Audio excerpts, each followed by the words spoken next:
We are live streaming, just so you both know.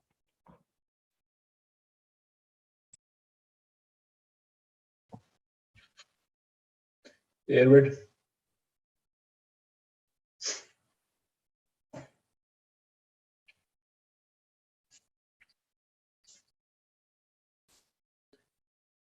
Hey, Joe.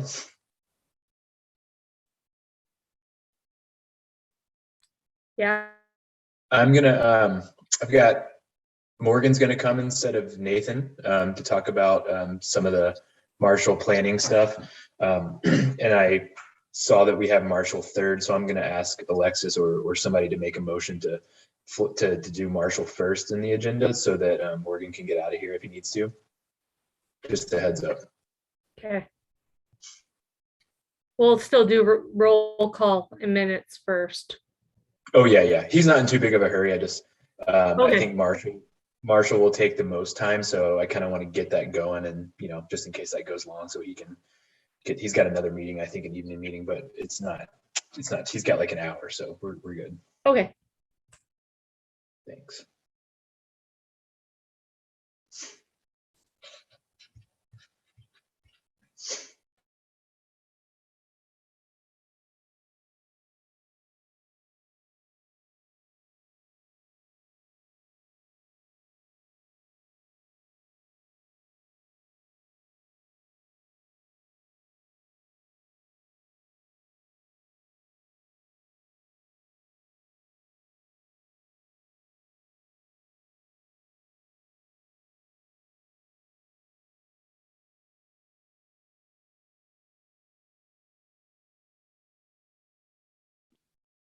Hey, Grant.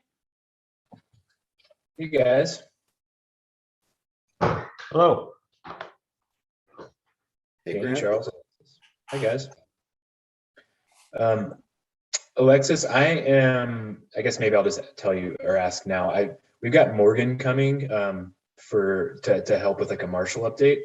There's Morgan. He's got another meeting. I think he's got plenty of time, but I was gonna ask somebody to make a motion to just flip the agenda to do Marshall first. Okay. Just a heads up.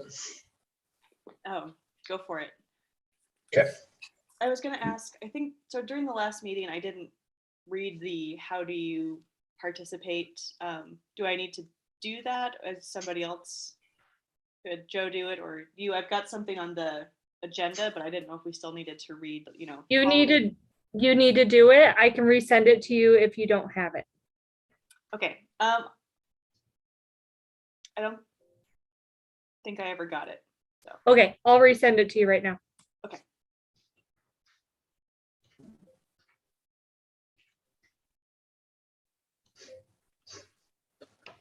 Sorry about that, Alexis. I think with the newish elections, we just kind of, it was a little bit of an oversight.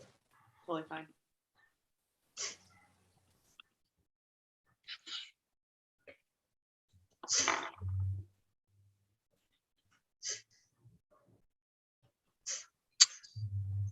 Joe, did you hear from anybody else besides Eric as far as not being able to make the meeting? Nope. Me either. Okay.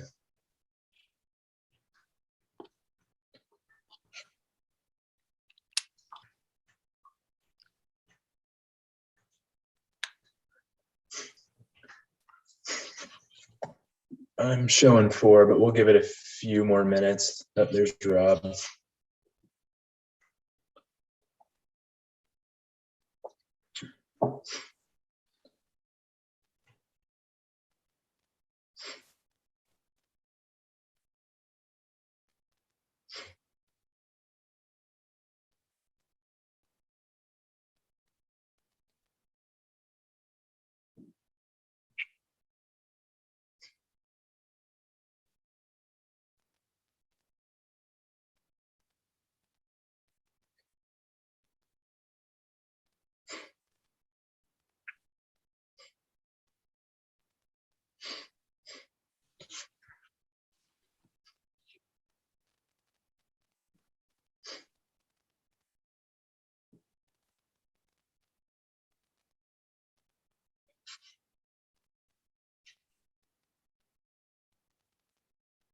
Okay, we'll give it maybe like one more minute. I think we're just missing Julie. Eric said he wouldn't be able to make it, so bear with us here.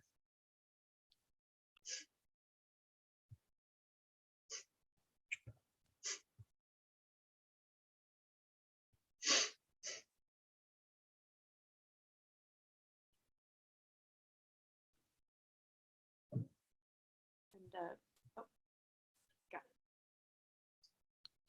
Yeah, Alexis, if you want to kick us off, I think we're got most of our participants.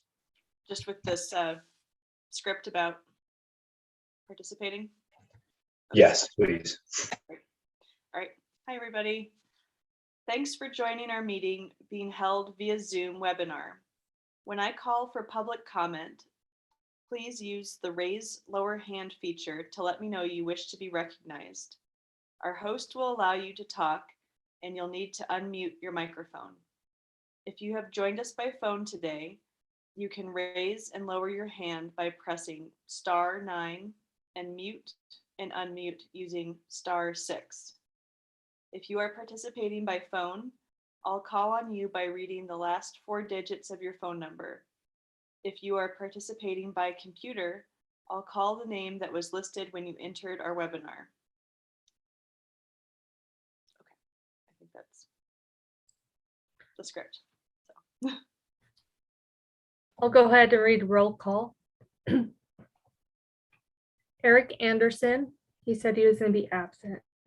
Charles Viscon, Here. Deanna Bolbitz, Here. Rob Erickson, Here. Julie Gardner. Absent. Alexis Gibson, Here. Danny Goodlach, Here. Ed Monig, Here. Vanessa Sivers, Here. Kit Fisher, Here. and Ann Iverson. Absent. Thanks, guys. Thanks, Joe. I think you marked Anna's absent, but it's definitely on the video screen.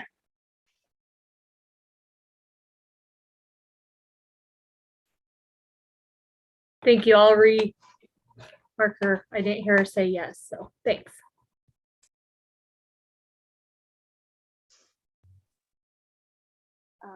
Grant, do you want to flip, or do we do the minutes first?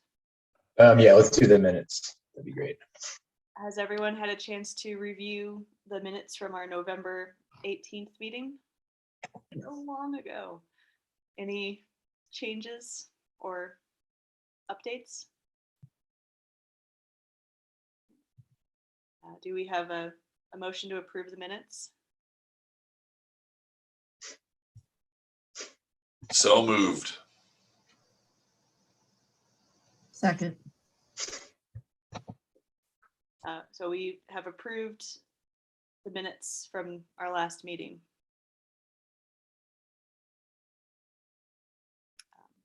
Do we have any? What do you say? Go ahead. Well, I was gonna, if we're done with, if we're finished with approval of minutes, now we need to ask for a public comment. Do you have? Okay. Yeah, I was gonna say, yeah, next is public or guest comments. I was trying to see if we had anyone. It doesn't look. We don't like have anybody out there.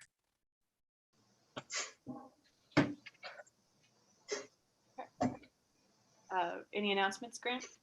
Or Yeah, I've got a couple of, does anybody else have any announcements before I jump in? Not seeing any.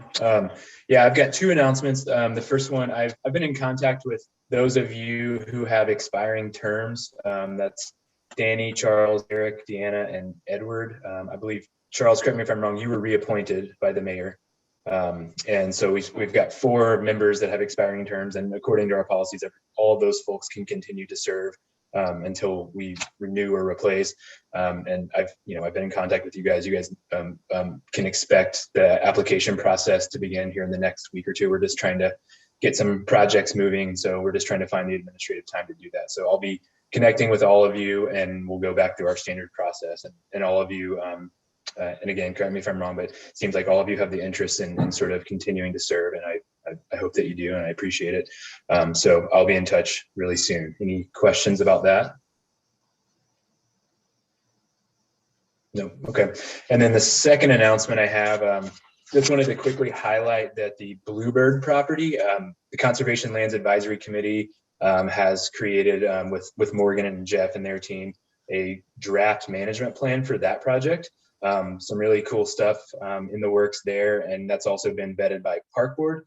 That plan, if it's not right now, I checked a couple hours ago and it wasn't, but I've gotten word that it will either be on Engage Missoula by today or tomorrow at the latest. And so we are beginning the 1 month public comment period. I think public comment for that management plan ends on March 11th. If I'm right on, Morgan, correct me if I'm wrong. If you guys want to go ahead, I'll make sure I send that link to you guys after this meeting so that you have it just as a reminder, but please reach out to me or Morgan with any comments, questions, and also, you can input comments through the Engage Missoula page as well. I have asked Jeff Gickel, I think Jeff has been, you guys have met Jeff Gickelhorn, our conservation lands program manager, to come to our March meeting to give a full sort of update and kind of run you guys through that management plan. And in the meantime, like I said, I'll send the link to the Engage Missoula page. You guys can look at the maps and all the information and then ask questions prior to that meeting. So any questions there? Morgan, anything to add? Okay. That's all the announcements I had.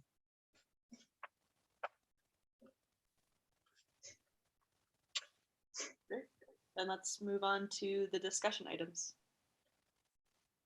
Great, and I mentioned before the meeting, I propose that we move Marshall update to the beginning. We've got Morgan here to help with that update, and so I want to be sensitive to his time so we can get onto another meeting. So we'll start with Marshall unless anybody has an issue with that. Okay, so so it's been a minute since we've talked about Marshall.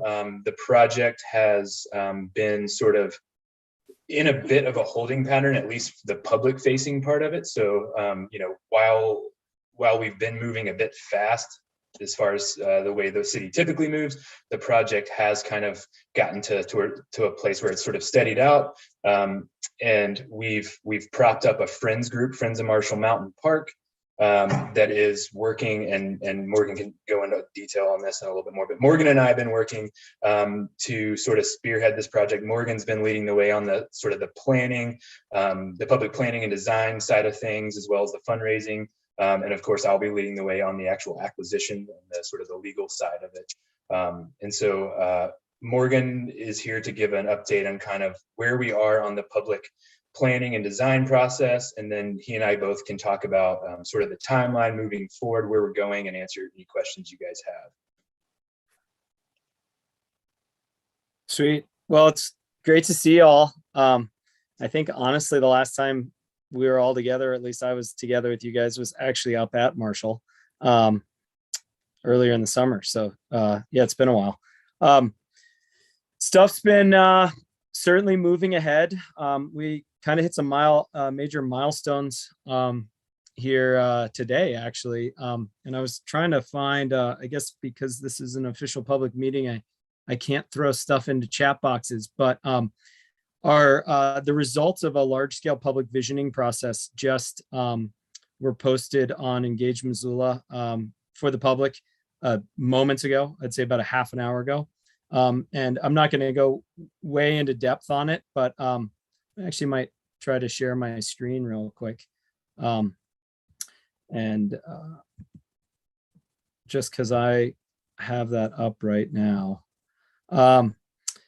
So yeah, right now, as far as the planning goes, it was really important for us. And as we start to move forward, even though we don't physically own that, the city does not physically own the property, we really needed to gel around what the community wants to see long term up on this mountain. And so we started with a community visioning process. And that really began with interviews with key stakeholder groups. And so some of those stakeholder groups were represented by folks that run recreational events, various recreational entities, natural resource folks, accessibility, equity stakeholders. And we had a contract with Global Park Solutions and the Montana Access Project, and actually interviewed over 93 stakeholders within a 5 separate meetings, and full on brainstorming sessions, really no bounds, sky's the limit. Let's really think about what we can do at this location. The information that we gleaned from that report and the report that we got from Global Park Solution is available. We also have, we've distilled it and combined it with results of our survey. And so following that stakeholder group meeting, which really helped us frame and confirm some of our goals for the site, we put up an online survey on Engage Missoula, and some of you guys might have went on and taken that survey. It was up for over a month. I think it was a month and a half, maybe 2 months. I cannot quite remember, but we set records. More page visits than any other project that's been posted on City's website. We had 3,600 page visits. Overall, 1,339 people actually answered the survey.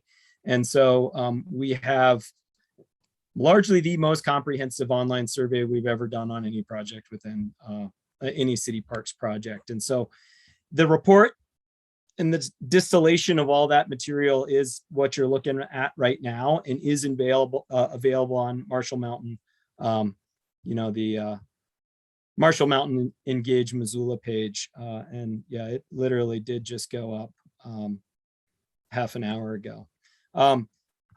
So this Engage page is still the best way to kind of track stuff on the project. I think to remind you guys, we've got a 160 acre parcel here on the base area, which we have a lease with an option to buy.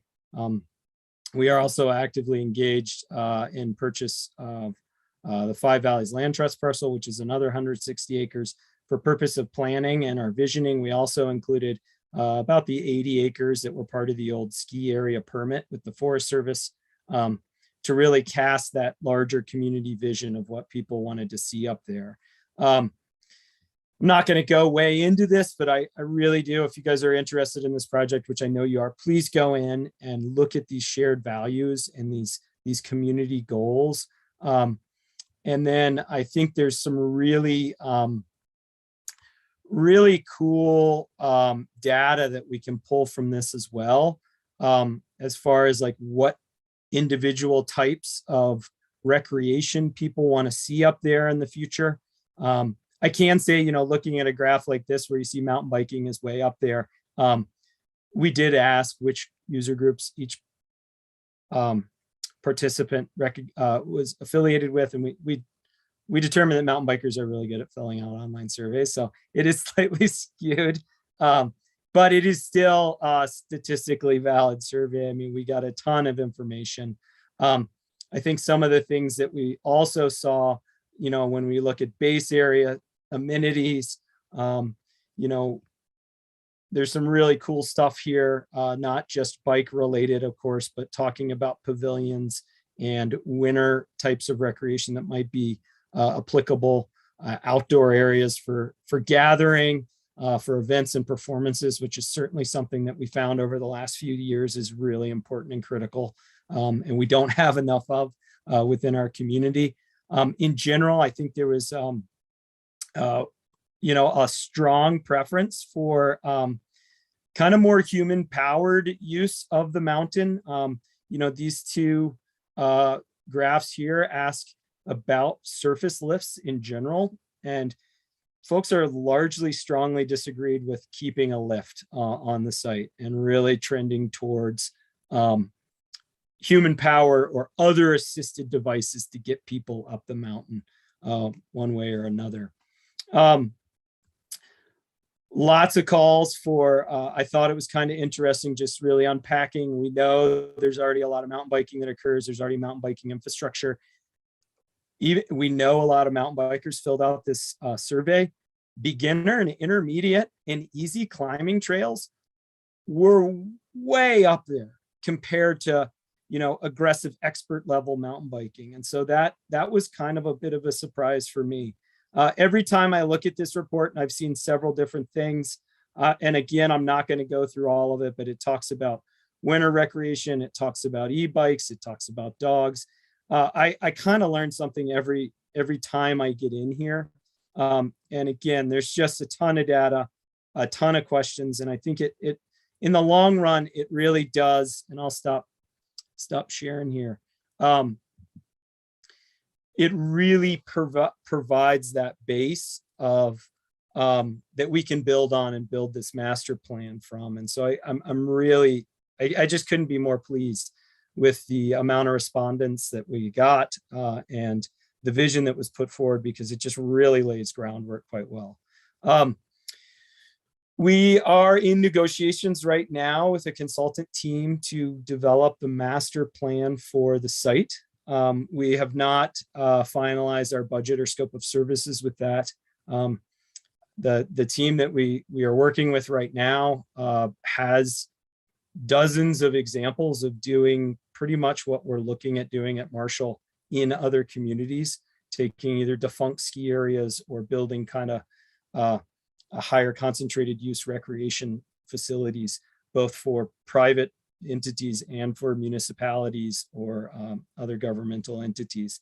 And so they brought forth a lot of experience doing this type of work. We should be having them hopefully under contract by the end of the month, and then we'll start moving forward with our master planning process.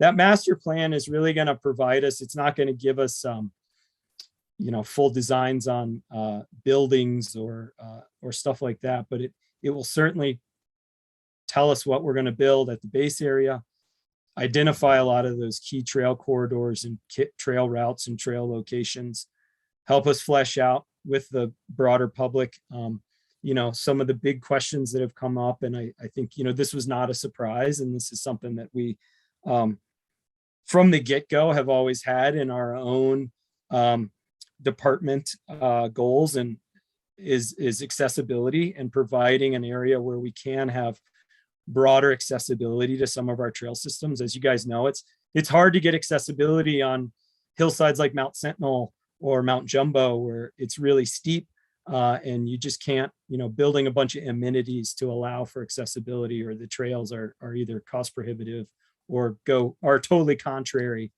to the reason that those properties were purchased in the first place, which is largely wildlife habitat and protecting our view sheds and stuff like that. And so, helping flesh out how accessibility will work on the site and how we can open up trails to a broader segment of our populace is going to be another one of the big things that we discuss and work through as a community as we develop this master plan. In general, that master plan will really tell us what we're going to build at the base area, tell us how we're going to make those connections up the hill and across the mountain, really formalize what the area will be used for.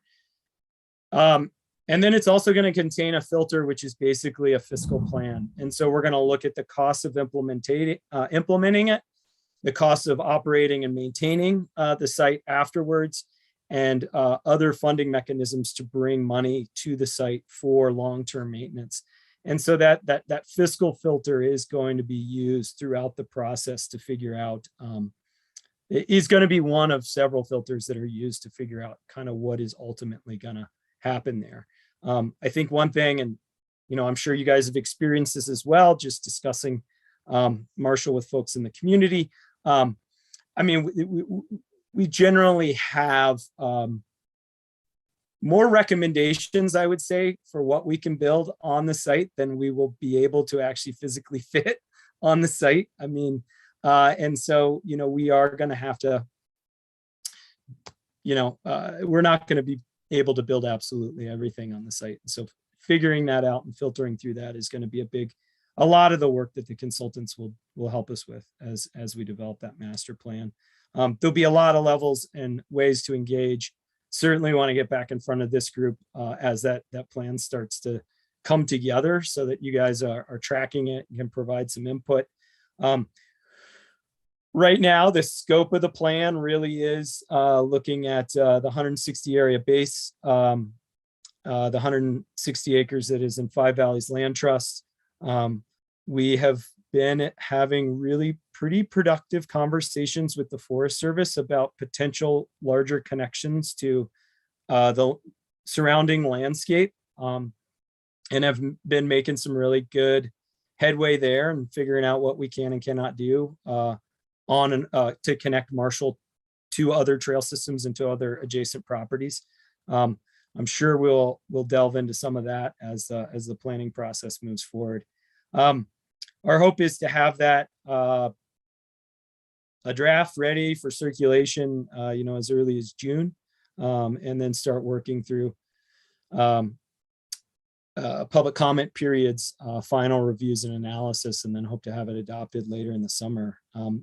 This master plan, and as Grant mentioned, feel free to just chime in here. I'm just going to keep rambling. You guys know me. I'll just go from one topic to the other. But if you have any questions, please just pop in. But we also have a friends group that has come together that is really working on fundraising, both for acquisition and for building Marshall Mountain. They are just really now getting momentum. They have hired a campaign consultant to help craft their strategy and help them raise money. It is, as you can imagine, and I think, one of the big challenges for going and sitting down with someone and asking them for money for a project like this is one of the first things that I would ask if someone was asking me for the money would be, well, what are you going to build up there?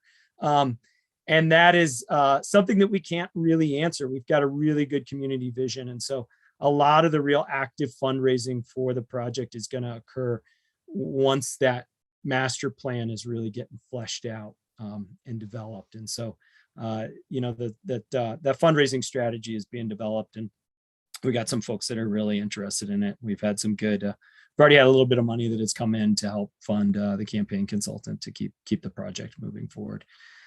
That's kind of it on planning.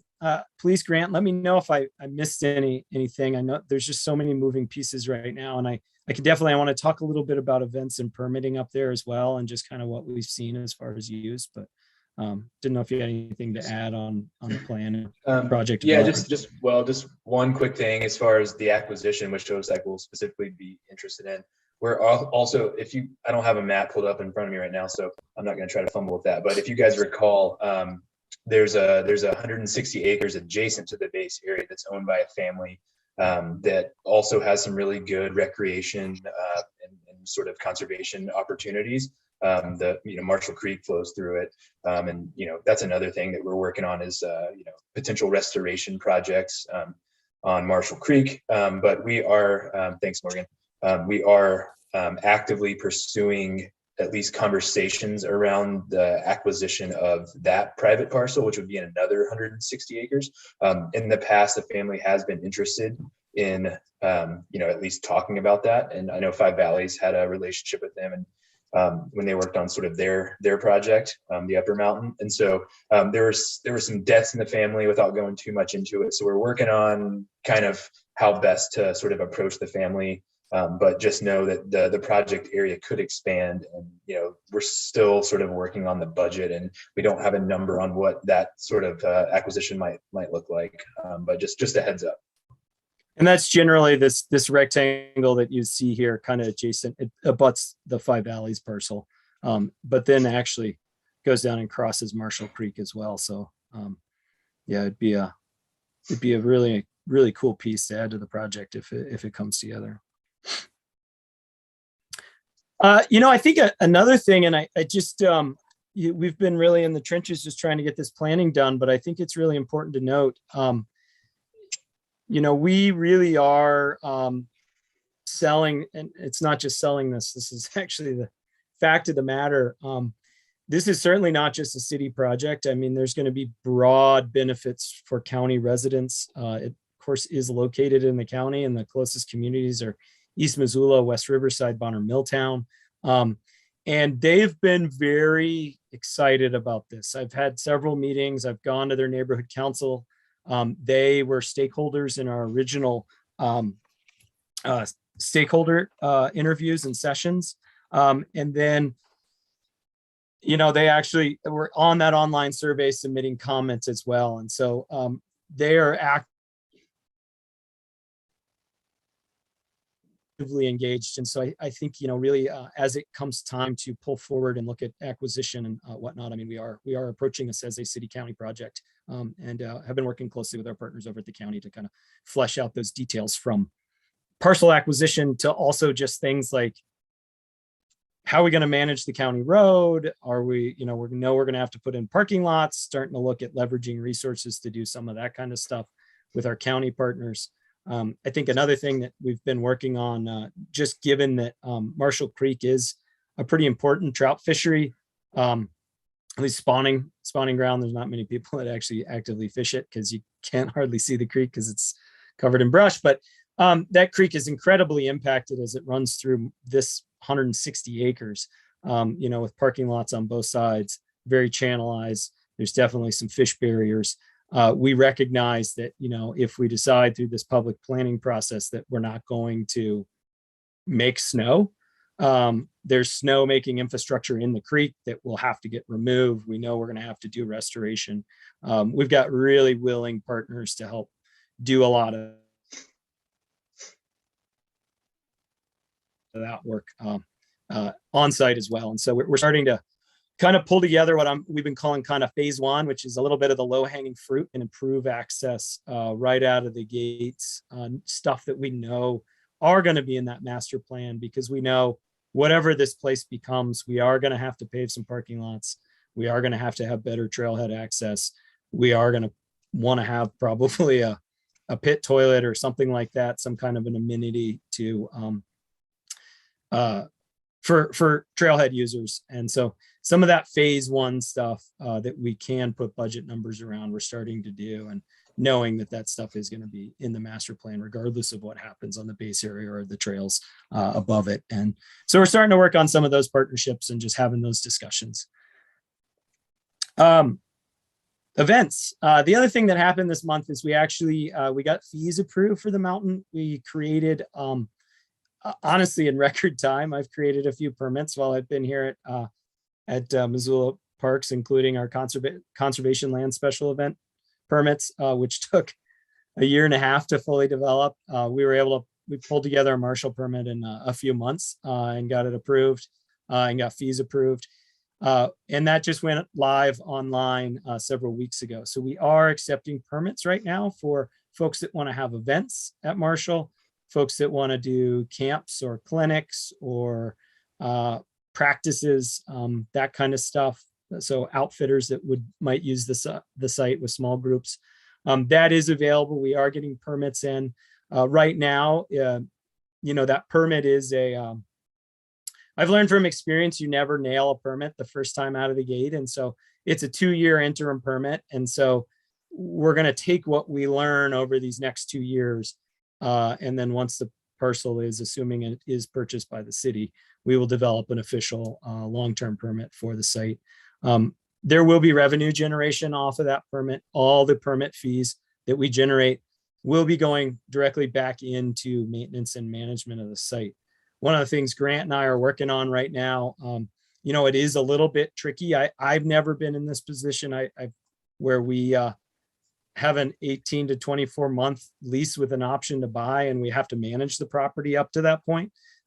This is a first for us. And so, we're entering into this without any maintenance budgets and with, uncertainty that we'll own the property in the long run. Although I have to say that, but I really do think we're going to end up owning this property. There's so much community support. I don't know how we couldn't.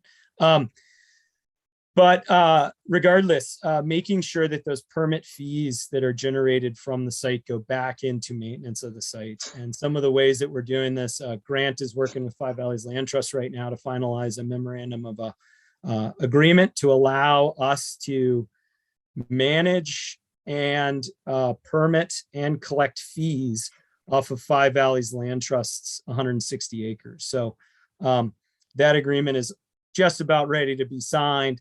And that's going to be the mechanism that allows us to start to manage the entire site contiguously and to collect fees across the site. In exchange for our ability to collect fees, we will be taking over maintenance of their trail system that's already up there. And so we are also working very closely with our partners over at Mountain Bike Missoula on, they've built the majority of those trails. They've been doing a lot of trail maintenance up there. They actually had a contract and an agreement with Five Valleys Land Trust to manage the trails on Five Valleys Land Trust. So we are looking at kind of immediately transferring trail maintenance over to that group because they've done such a good job and are so intimately familiar. And so being able to have those permit fees available to fund that contract is going to be really important as well. And they do a wonderful job of doing a lot of work for not a lot of costs because they're a nonprofit and they are doing the majority of their work with massive amounts of volunteers. And so that helps quite a bit. And so, but still, they are taking staff time to do it. And so it's only fair that some money changes hands to make sure that they're not losing their shirt over this. You know, I think some other, you know, the events that we have had up there, I saw some of you guys up there in September when we had our big kind of open house to really kick off our community planning process.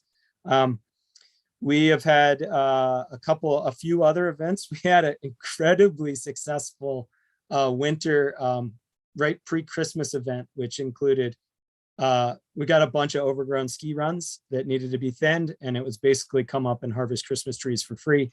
It was incredibly well attended. You know, there was Coco and Santa and all that kind of stuff. I want to say there was like 400 or 500 people that ended up showing up over the entire period. Last weekend was our second kind of formal winter event, and it was actually put on by MTCX and Backcountry Alliance, and it was a skimo event and a film event as well. So, you know, a bunch of people hanging out in the snow watching films. There was a lot of concern because it wasn't really advertised until kind of late that they weren't going to get enough people to actually make it pencil. They needed like 30 or 40 people. They had well over 100 people that showed up. Next week is our winter carnival, which is just good, clean family fun, going up, playing in the snow, doing snowshoe races and sledding and stuff like that. Just advertised that this week. We've already got over 300 people signed up for this weekend. And that's this weekend at Saturday from like noon to 4 or 5. So what we're seeing is, man, every event we plan, even if we don't do a good job of planning and don't advertise it as early as we'd like to, are getting massive amounts of attendance. And what we're seeing is it's not just the hardcores that have always been up there. We're getting a lot of different type of people, and it's great seeing new people engage with the site. And I think it definitely speaks to the fact that, you know, this type of amenity is something that we don't really have in the community, and it's something that the community really hungers for. And so I think that definitely puts a little bit of wind in my sails and makes me think that we're on the right track as far as what we're trying to do up there. Man, I can't think anything else, but that's kind of where we're at. I don't know if anybody's got any other questions or concerns. Oh, one last thing, we will be sharing, we are doing some use reports. We're collecting data up there. We got trail counters, and so there will be some other reports coming out later this year, just looking at this last season of use and how the site's been used and number of people. And so, you know, there will be some good information coming out from that as well. Morgan, if I think it maybe makes sense. I wanted to talk about OSAC's role in all of this. To Oh, yes, kind of please. transition to that Yeah. side of things. And then we can go over, a whole question and answer session. But I Sure. kind of wanted to cover that first. And then just one other thing I wanted to add to the events and permitting. Morgan mentioned the sort of the revenue benefits of that and the sort of the tricky sort of budgeting of it. And I also wanted to mention that at least the more recent legacy of Marshall Mountain really included races, mountain bike races, and sort of events like that. So we really wanted to honor that and sort of continue that. And so that's sort of why we kind of pushed this interim permit through, and also obviously the revenue side of it as well. So with respect to OSAC's role, so we've got a deadline for acquisition in our purchase option of late June of 23. So the way that I look at it, and all of this is like, is sort of fluid at this point, and there's a lot of factors at play here. And this is more like Morgan said, this is a community project. This is not just a city project. We're sort of leading the way, but this really affects all the corners of the city and then the county as well. And so I think we're looking at a timeline for OSAC as far as the acquisition. I'm thinking of it as building back from June. So I really want to, this one will be, this is a big one. It's going to be highly visible. It's expensive. And so I wanted to give us as you guys as a committee, at least 4 to 6 months to sort of go through that process and make sure that we've got all the information in front of us, to vet the project and make a really good decision. And bring in people to talk about different aspects. I want you guys to be familiar with the community vision, like Morgan went over. We can bring in the design consulting team and talk about all of the political implications and so on and so forth. So we're looking at this coming winter to next spring to really kick that process off, potentially as early as this coming fall. So that's just something to keep in the back of your mind, and obviously we'll be coming to you guys with information as this progresses. As far as your role as a committee, obviously you'll be vetting the open space bond request and just the open space project in general using our new and updated process. And I also think, we want to sort of get your buy-in and your comments and your feedback all throughout the process. So this one is a bit different than a lot of our projects. Typically, let's use the Bluebird property project, for example. That was a sort of a Five Valleys project. They went out and sort of bought the land and then came to us for us to sort of acquire it and transfer from Five Valleys to the city, and you guys vetted that project and that expenditure, and now we're sort of entrusting the Conservation Lands Advisory Committee and the Park Board to vet and Morgan's team to create and vet the management plan. This one's a bit different in that for all the reasons Morgan talked about. We're starting with a private fundraising campaign first, as opposed to seeking public dollars first. And so that's really why we're sort of pushing to get this community vision sort of out in the public before we come to you guys for any sort of decisions, because we're going to be asking our community to invest in this project before we ask you guys to invest in this project as a committee. And so the way that Morgan and I and the city has framed the public investment in Marshall Mountain Park is that it'll be sort of what I call a back end investment or a back end request. So we're really gonna, at this point, we're looking at a $4 million project just for phase one. That includes acquisition, transaction costs, a lot of infrastructure stuff just to get the project and the property up and running and open and safe to the public. And so that is obviously not, certainly going to have a lot of different funding components.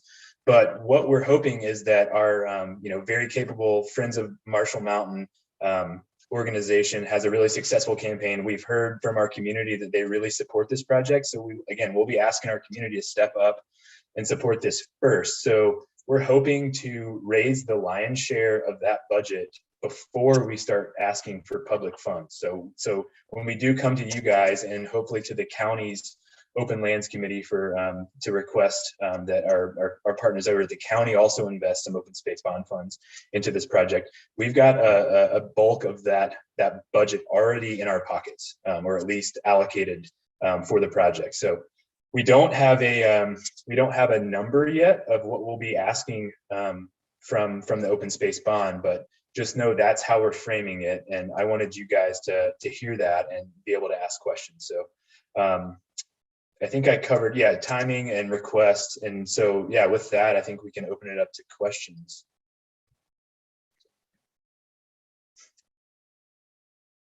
So I take it that the Friends of Marshall Mountain, their funding is primarily geared towards acquisition costs as opposed to infrastructure cost, or is it both, or what?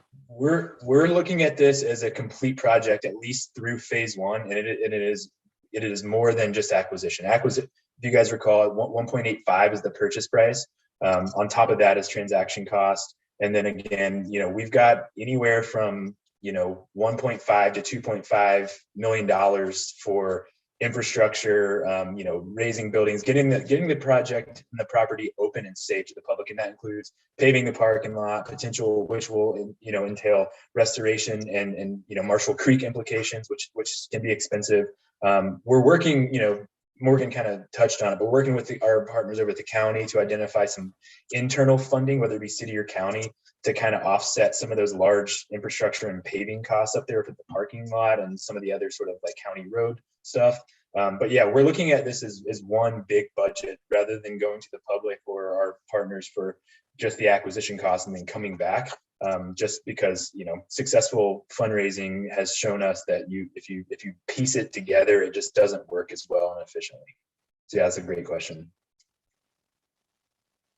Yeah, and I guess to unpack that a little bit more, Ed, I mean, the Friends group generally wants to see, once we get that master plan done, the whole thing built. Our goal is to get acquisition taken care of and be able to have phase one funded enough that when we actually acquire the project, we're not still passing the hat and having bake sales. We're able to just start work. And phase one is going to be stuff that, is probably not as sexy, certainly not as sexy as phase two or phase three. It'll be like supplying an easy up trail. We've got buildings on site that are getting assessed, and I know for a fact they're not really going to be worth salvaging. And so we are going to have to deal with at least one building. It might include removal of the ski lift if that is determined that it's not necessary. Paving alone, there's a heck of a lot of, I can't remember the number, but I mean, we're looking at potentially $300,000 to $400,000 just in earthwork and paving, just to get the county road up to snuff and provide actual paved parking in the areas where people currently park, which is sounds like a lot, but it is. And that stuff, it just does add up. And it's stuff that, again, is required. And not only is it required having good amenities to get people on site, but, we're in an air shed that requires us to, if we have this as a 365-day operation, to have some kind of dust abatement. And the only thing that's really acceptable, unfortunately, at this point is asphalt or pavers, which, pavers would be millions of dollars to pave that whole area. But so the goal is to have acquisition and phase one mostly funded and taken care of by the time that our lease is running out. Thank you. That helps. Charles?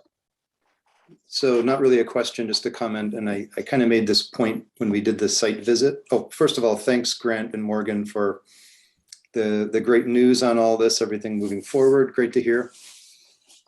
So my point is simply that the more time we have between the finalization of the master plan and the expiration of the lease that you have, the more time there will be for fundraising outside of asking OSAC for funds.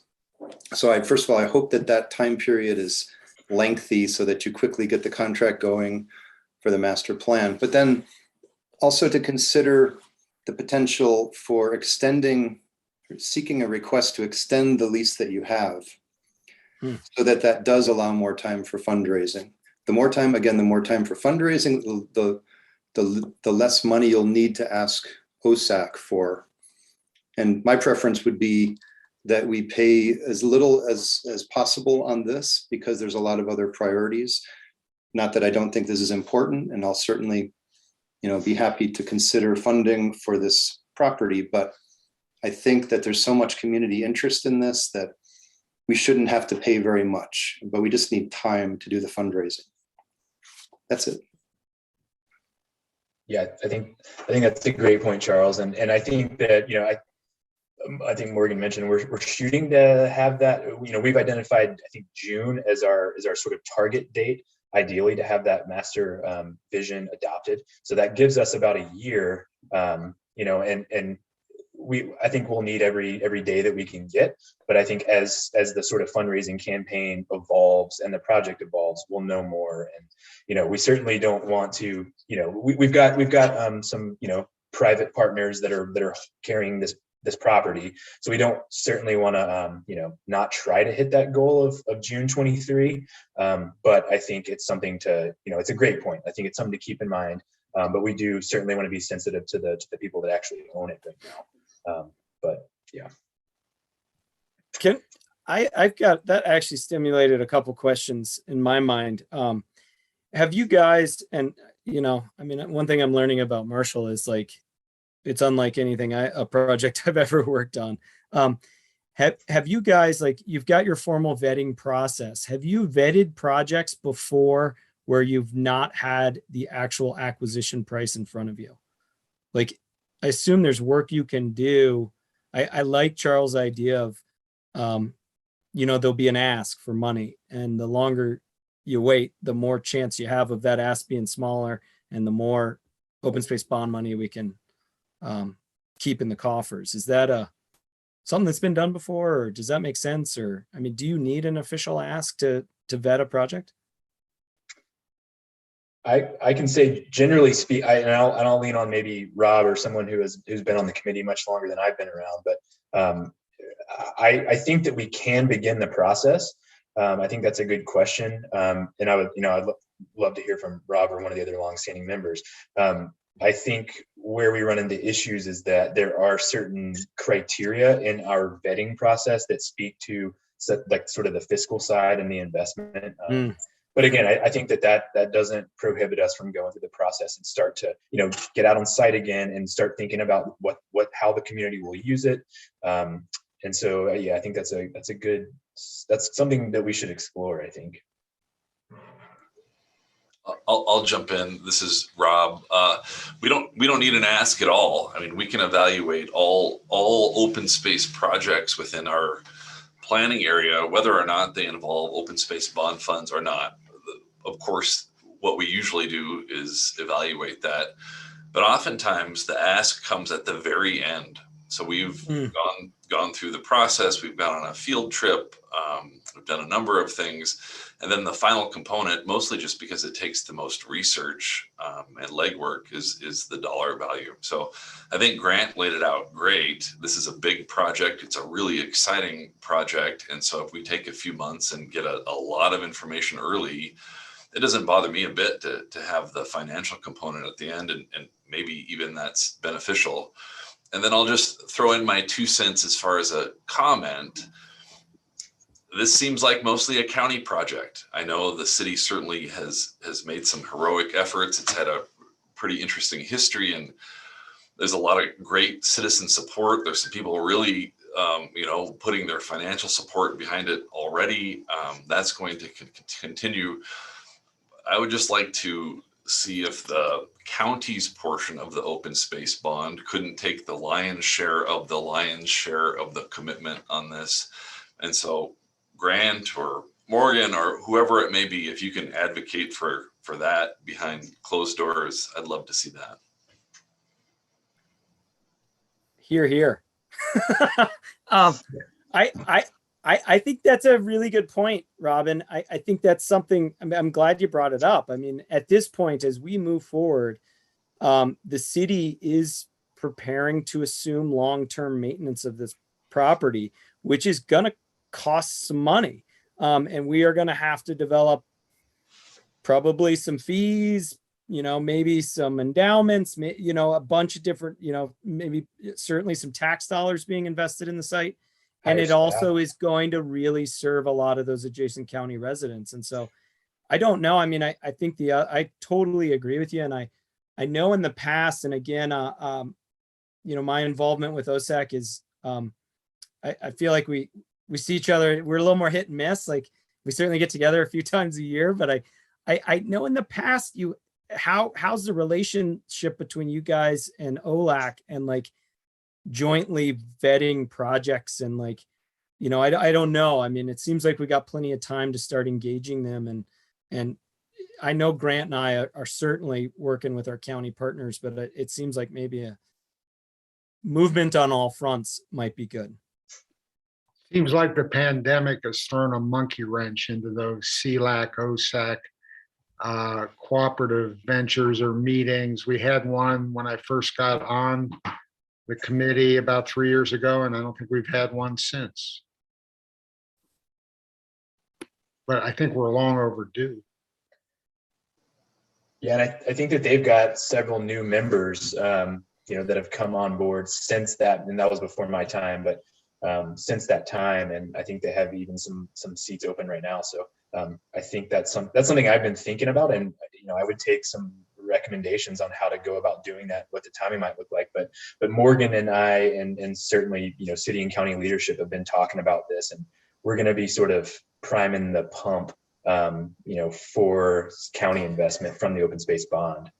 Certainly, yeah, we don't know what numbers yet. Well, and I can say there's certain county commissioners that have been involved with this are really excited.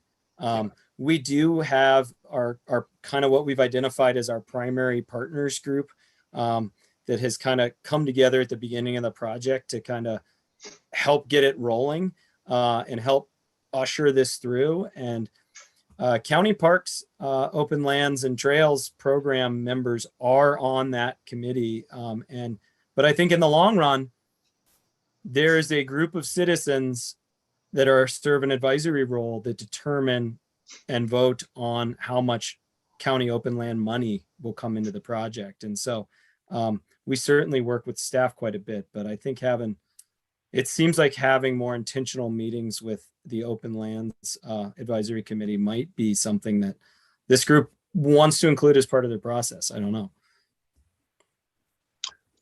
This is. I was going to say, oh, sorry, Rob. I just want to say real quick, I thought, Grant, you also coordinated with them a little bit on our new like vetting process, our new, like all of that. I think that's a little more in line with the county now. So it would almost make more sense for us to go in on this project with them more so than in the past.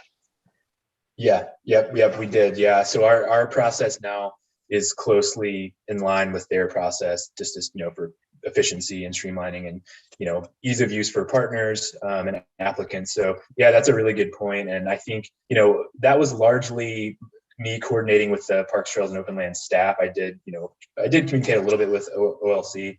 I think that's the acronym they use. But yeah, that's a really good point. And I think we could find some common ground and some other agenda items, I guess is what I'm getting at, to kind of like break the ice if that's something that's needed.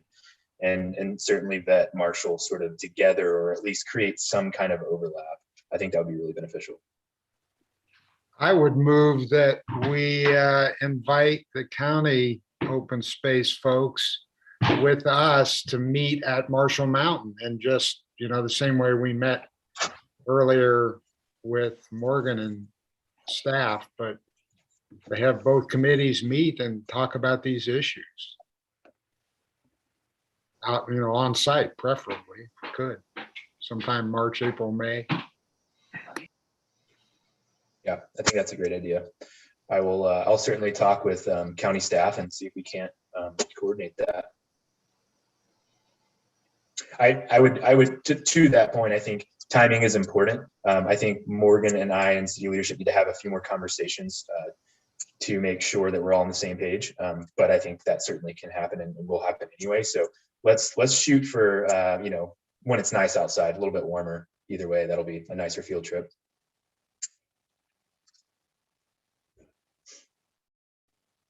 Other questions? comments?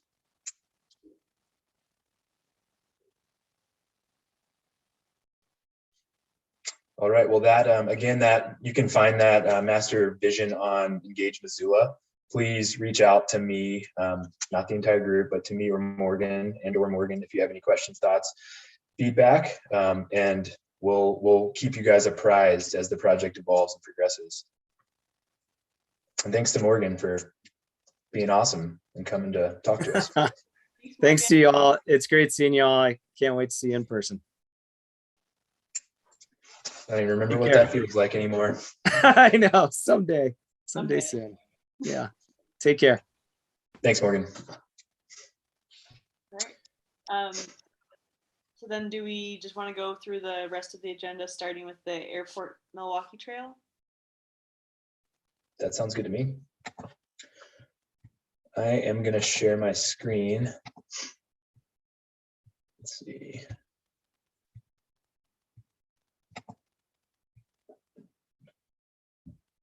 Are you guys seeing that? Okay. Yep. I did a switch. Do you see my cursor and like the purple line there? Yes. Yep. Okay. Yes. Great. So this is, and I can change maps here if it's helpful, but just for quick context, this is the the runway of the Missoula Airport, Broadway, Mullins down here. This stretch right here is in purple, which is not as visible as I would have hoped, is the airport owned section of the Milwaukee Trail. It's about 1.5 miles long, and as you can see, it's so basically and we'll talk about Knife River in just a moment, but basically right now we're getting pretty close to connecting Mullen Road to downtown via the Milwaukee Trail. And so this is sort of the next logical step as we move to the north and to the west. And our friends at the county are also working on both the Mullen Trail, which follows Mullen Road, of course, and are also talking about some potential projects as we move out into the county. But I think I mentioned to you guys last time I did my sort of general open space update, but I've been in talks with the Missoula Airport, as has the county, and some other team members from the city about just general development in the airport area as the sort of Mullen area master plan, the Swatipcane neighborhoods master plan evolves, and some of that development sort of is starting to actually take shape and ground is being broken. And one of the pieces that I've been talking about, as you guys know, is acquiring the airport's stretch of the Milwaukee Trail. The airport is fully on board with that, and is pretty excited about it. They've been really supportive and great partners, and they're really supportive of shared use paths and trails and the mission of the Parks Department, which is a really good sort of thing to have in our community. So where we are in the process right now is I am working with the legal director over at the airport to start navigating the process. And because it is sort of a public body, of course, there is a process. And that process begins with an appraisal, as do most of our open space acquisitions.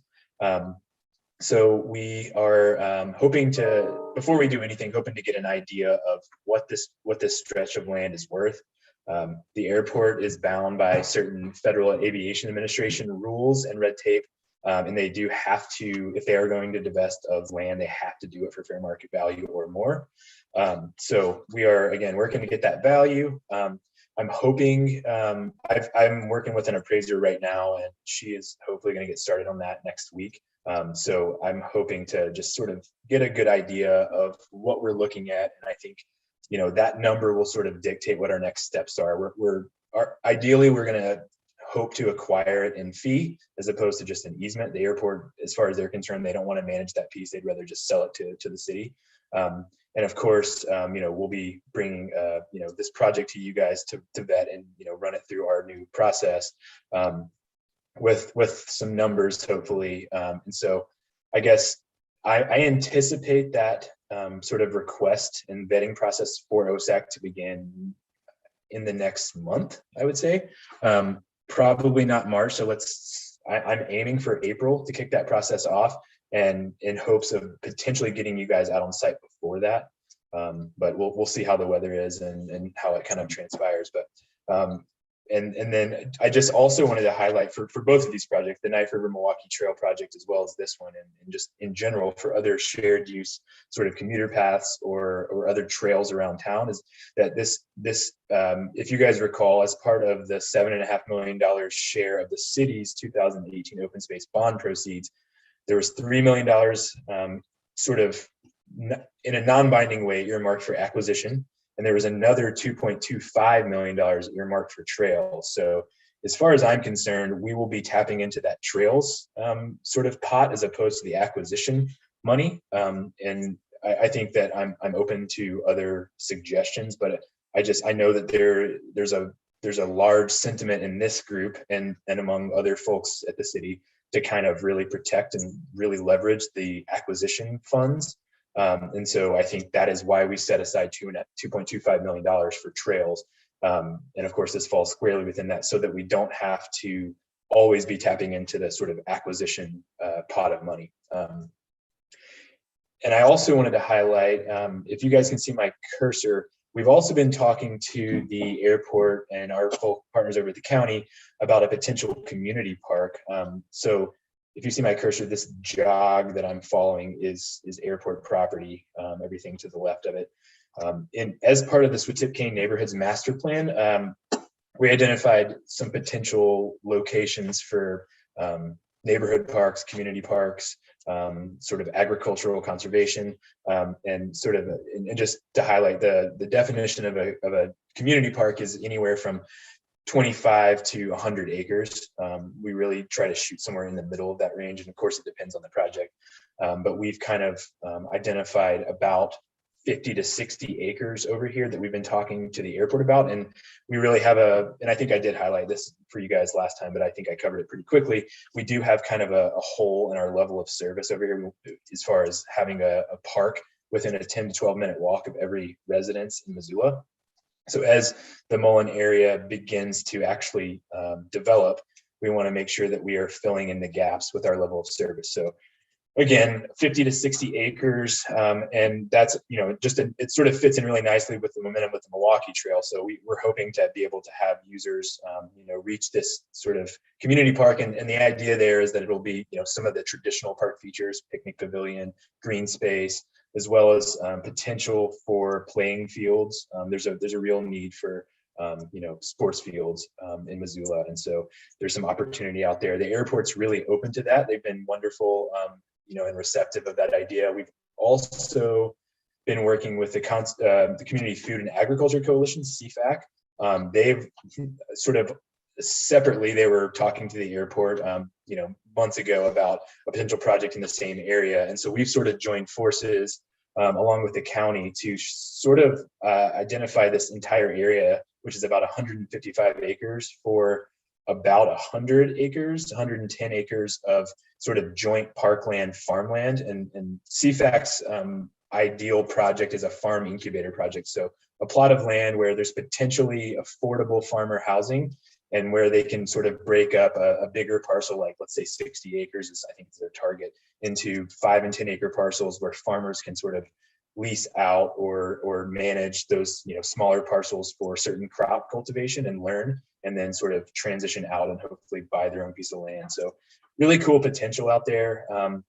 One other thing we've been working on is, so the city, as part of ARPA funding in the wake of the pandemic, received some funding to restore Grant Creek and do some restoration on Grant Creek, which you can't really see from this map, but it kind of follows this general path, at least the current channel, and then crosses over Broadway. If you can call it crosses, I guess it's just really kind of channelized and been sort of not prioritized, we'll say. And then right now it's essentially a ditch, but we're there, as a part of this Tipcane Molinary Master Plan, the idea was to restore it to its original channel and glory, which kind of loosely follows the trajectory that my cursor is through the airport property and then all the way on to the Clark Fork. There, again, the city received some ARPA funding for restoration, basically everything above the airport property. So of course you can't rechannelize just a portion of a creek. So we're working with the airport and other partners to kind of identify the feasibility of that. There, of course, as you might expect, the airport is really concerned with bird strikes, and creeks and riparian corridors can attract, and will attract birds.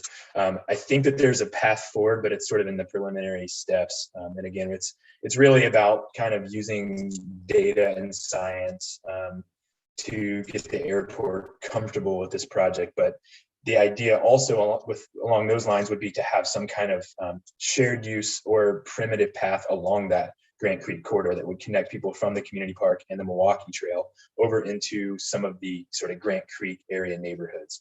There's a huge need to get across Broadway and across or under I-90. So there's a lot of connectivity that's possible with this project and these projects, and so we're really excited about the momentum.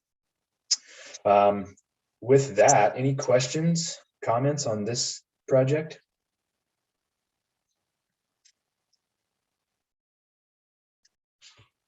Can't see everybody, so if you have your hand up, just chime in. Another thing that I wanted to mention as well, just while we're on, is the airport is they're required by the FAA to go through a master planning process every 10 years, and they are kicking that. They're trying to receive their funding for that, and they think that process might kick off in June or July. And that's potentially a 1.5 to 2 year process. So we're trying to get out in front of that and sort of get all these projects on the airport's radar, so that when they do navigate that master planning process, they're already sort of armed with the information they need as far as our community objectives. So I think the Milwaukee Trail component of it, of course, with your blessing, can move pretty quickly.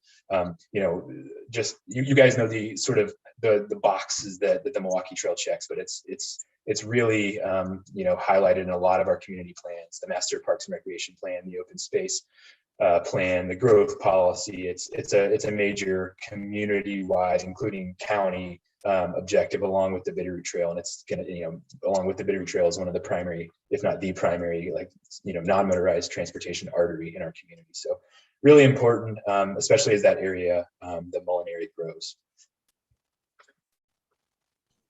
Grant, is there already existing trail on either side of that little parcel there? Is that just connecting the gap, I guess, is what I was asking? You got the Hiawatha Road there. Is that already public accessible trail there? Yeah, thanks. That's something I meant to cover. So it is not. It's a private road, and so that will be another. I've started to have conversations with some of the folks. So really, we're only looking at 3 landowners right here, which is more than I would like, but it could be worse. There's 2 private families that own different sections of Hiawatha Road. And then there's a little, let's see if I can zoom in here. There's, come on. There's a small parcel here that is actually Missoula Electric Co-op. And there's a little substation there. And I've had preliminary conversations with them. It's been a while, but they are generally supportive of this public access project. And so I think that there's a way to, it really depends on safety as far as the substation, but I think there's a way to route around that. And then it's just really a product of these 2 families here. And I think that along with some of the other development that's proposed in the area, and some of the other sort of trail connections that we're going to have through the Mullen area, the Swatipcane area, there will be sort of every city department kind of prioritizing securing access to the Milwaukee Trail. So it's a really a concerted effort. So I think, and I certainly hope that we can get those 2 landowners there. It's a private road, like I said, and it's just an access. It's a pretty wide corridor, actually. I think in some places it's as wide as 200 feet. So we do have the real estate there to build a nice and wide trail. But yeah, great question. Anything else before we change gears? Any updates on that easement or the planning for that bridge? The easement. Which easement? I'm trying to remember names. It's Schmidt. I can't remember. What's the one that we went out and looked at? Yeah, let's change gears and we can come back if anybody has questions. That's our next. That's not what I wanted. So yeah, so for the record, we're moving on to the Knife River stretch of the Milwaukee Trail introduction. So did you guys see my maps change? Yeah, okay. So we're now moving across Mullen Road. So the Hiawatha Trail that we were just talking about is up here, just for context. And this is basically, over here is Reserve Street. This is Grove Street right here, where the Milwaukee Trail currently ends, at least the developed portion of the Milwaukee Trail. This is the Colon Ditch property that the city acquired, I think, back in 2016. Here's, of course, the river area. And so I kind of want to give you guys the lay of the land. We've talked about this in the past, but like I said, the current developed portion of the Milwaukee Trail ends just on the west side of Reserve at Grove Street. We own, of course, the Colon Ditch property. It's kind of hard to tell from this map and the aerials, but there's sort of a small like backwater channel here where there is an old railroad bridge that crosses that's in place. We've had engineers out on site there. It seems from an educated eye's perspective that it is safe. Of course, we would have to go and do some, actual feasibility studies and gather data on that particular bridge. But it does seem to be potentially useful, meaning we wouldn't have to replace it. I think we'd have to do some decking or something, but that's certainly cheaper than an actual new bridge. If you guys recall, we did put out a request for proposals on some engineering work related to the bridge or bridges that would span the remaining channels of the river. We got some proposals, and that we sort of put a pin in that because we discovered that we thought that project was fully funded as far as the engineering and planning side of it. And so we're now trying to turn over some stones to find additional funding to actually pay for the cost of those engineering plans and designs. We did have a couple of interested engineering firms.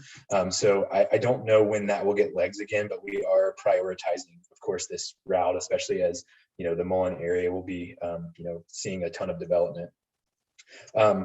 So the bridge is obviously a huge project. It'll be a huge expense. We are, again, actively pursuing that. But as far as where that funding will come from, we're really sort of trying to piece together funding from all corners of the city, and as well as a lot of grant funding. Moving across the river, and of course, this is our back in July of last year, the Conservation Lands Advisory Committee adopted a management plan for what we're calling the Clark Fork Islands. And so we're planning a nice a pet-only birding trail here, hiking trail, some trails over near the wastewater treatment plant. So some really, really cool projects going on. And we're hoping to kind of move that bridge along. But I would, if I were a betting man, I would say that's a few years out, unfortunately. Moving across the river, we've got the Klaus property here. This, if you guys recall, and I know it's probably been a while since we've talked about this, but we've got a lease agreement with the Klaus family, and they own, if you can see my cursor, all of this here. And so what we have is a lease agreement, and within that lease agreement, we've got language that basically states that if and when we can connect the Milwaukee corridor from the river to Mullen Road, this easement is activated. And so what we are left with is one remaining parcel here, which is what we're talking about today, which is owned by Knife River. And before I go into sort of the kind of details of that project, just a quick lay of the land, moving past that. This parcel here is also owned by Knife River. We were able to negotiate an access easement across that piece several years ago as part of a rezone negotiation. Knife River found it beneficial, and for several reasons, to rezone this property, and we were able to make it a condition that we had public access across this piece. Danny, the Schmidt Road project that you mentioned that we finalized early last year is here. So that's all in place and executed. So from the river, from this northwestern side of the river to Mullen Road, we have again one parcel left. This is it's about a little over a quarter of a mile stretch. I have been in contact with Knife River's VP, at least this region's VP. He and sort of some of the other team members I've spoken to are really receptive of the project. They're really interested, and I've sort of sent them a proposal or proposals that has a couple of different options. And what I am proposing is on the low end of the spectrum, or one end of the spectrum, simply a public access trail easement across this piece here that would then, of course, get us up to Mullen Road. My ideal scenario is one in which we acquire this stretch of Knife River, this remaining stretch of Knife River in fee, as well as all of their sort of river parcels. So where my cursor is, these 3 parcels are also owned by Knife River. And at this point, it's sort of a management burden for them. They have to, just as landowners, they have to steward that land. So that means costs related to spraying for weeds. They have trespassing issues. They're not actively using that. It's primarily floodplain, so it's not super developable. And I don't know if any of it's developable. So there's not a ton of development value there. And so my proposal is that we just acquire this entire project area here. And so, of course, that is with through your process and city council's process. But I think that there's a lot of connectivity to be had. Of course, we own a lot of this is the Tower Street area, and so it makes a lot of sense from a habitat and land management perspective to just acquire all of that. So that's where we are. I'm expecting to hear back from, I think the VP I've been in contact with sent it up the ladder to the company's general counsel and president for review, and I'm hoping to touch base with those folks in the next week to kind of apply some gentle pressure. It's certainly not on their list of priorities, but again, they have been receptive to the idea of granting public access. So that's sort of where we are with this project, and the idea again is, of course, to connect us up to Mullen Road and the Mullen Trail, and then over to Hiawatha and the airport stretch of the Milwaukee Trail and that community park that we just discussed. So it's a critical connection. I think on the low end of the spectrum, if we were just to acquire a trail easement, it would be a very sort of cost-effective acquisition. And then again, if we do move up to the higher end where we're acquiring all of this, I don't know what that appraisal value would be, but it would obviously be a bit more expensive and a bit bigger, a bigger acquisition. Questions on that?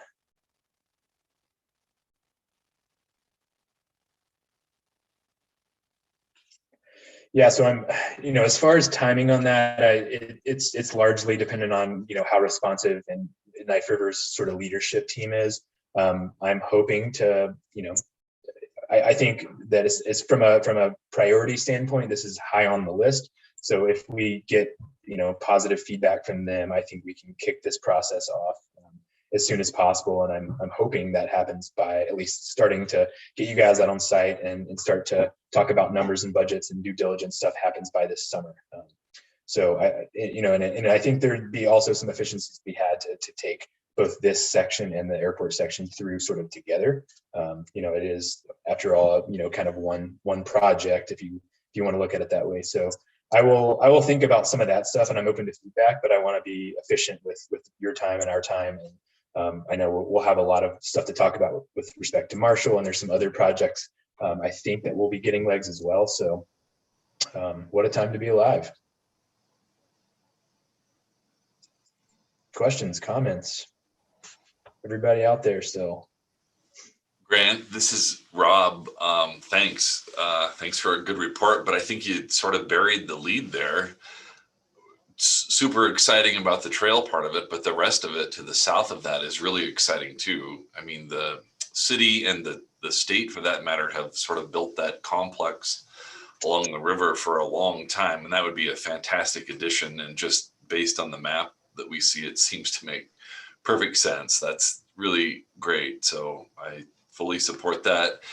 But I've got a question too about something you said earlier, and part of Danny's question too is there a possibility that we, instead of sort of going for broke and having a full bridge across the entire island, just have a shorter bridge along that span that you described that just provides access to the island portion and terminates there according to the plan that was put out last year. Is that a possibility that we can at least get public access to that island in the relative short term? Yeah, I think that's something that we've talked about that in the past internally at Parks. I think the answer is a cautious yes. I think the primary concern is, of course, safety. The lay of the land would kind of make it difficult to sort of cordon off the unsafe area. So there's a bit of liability, as you might expect, with some of the pilings of the old bridge are still there, and there's some like portions of the old bridge that kind of remain. And so from a liability and safety standpoint, we'd really want to think about that long and hard. But I think that actually would be, I think that's something that we will be discussing more in the future. And again, I think we really need to prioritize getting some engineers out on site to do a feasibility and safety study of that existing bridge. The idea was that, again, we kind of thought we had some funding and it sort of got eaten up by other projects. And now the idea was to do it all in one fell swoop, to do the analysis for the new bridges and do a feasibility study on the old bridge. Since that has been put on hold, I think it makes more sense to ask that question again. So that's a really good point. I will do that, and I will follow up with you guys. Granted, it totally makes sense, the feasibility study, but I can tell you this, the Northwestern Energy drives trucks across that that old bridge right now. One thing I might suggest is, again, when the weather gets nicer, we might consider a field trip out to the island, because it is actually pretty easy to get to, and it's, I think, going to be one of the crown gems of the open space properties in Missoula. It's just really neat. I mean, a 50-acre island in the middle of the river that'll have public access. So maybe this summer we might get out there. You bet. It's a great idea. I think it would be super helpful for us to go out and kind of, this will obviously be some logistical, coordination, but to be on both sides, like to access the river and the island from obviously on the east side, and then to go kind of walk the stretch that we're talking about for Knife River, and then probably on a separate site visit, get out to the airport. When you're out there, unless you've been out there, it's kind of hard to visualize. It looks like kind of a small area, but it's super expansive, and it feels actually really undeveloped and wild. So yeah, you're right. I didn't mean to glaze over that. I was trying to, for the interest of time, but thanks, Rob.